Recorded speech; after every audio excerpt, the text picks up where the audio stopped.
Hi, Erin from Morehouse Farm with a quick video on the E-loop cast-on. We're going to start with this one because it's one of the simplest cast-on methods.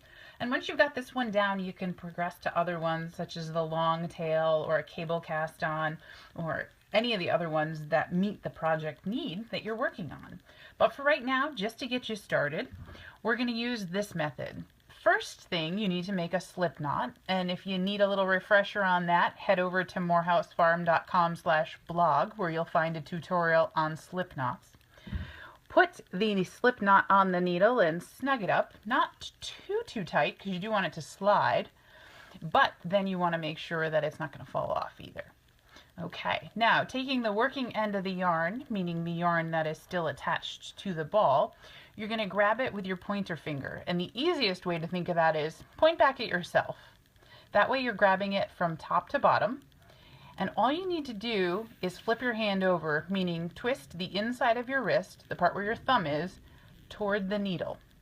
And that creates a twist in the yarn. See how the original part attached to the needle is now going to be underneath the new part, meaning the working part. That means when you slip your needle next to your finger, headed in the same direction, you're going to create a snug stitch there as your first cast-on stitch. Now both of these count, right? Slip knot, first cast-on stitch, so now I've got two. And in order to continue, all I need to do is the same thing over again. Point back at myself, twist my wrist, slide the needle up, and bring it down on. So now I've got 3 stitches. Make sure you don't go too tight. They should slide nice and easily along your needle, and you can continue on for as many as you need.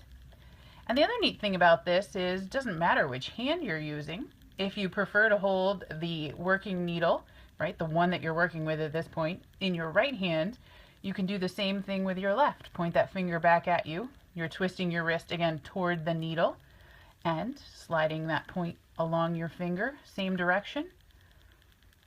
That's how you're creating stitches in this direction. Both of them are going to work, just whatever is comfortable for you. And continue on until you have enough called for by the pattern. There you go. Happy knitting from Morehouse Farm.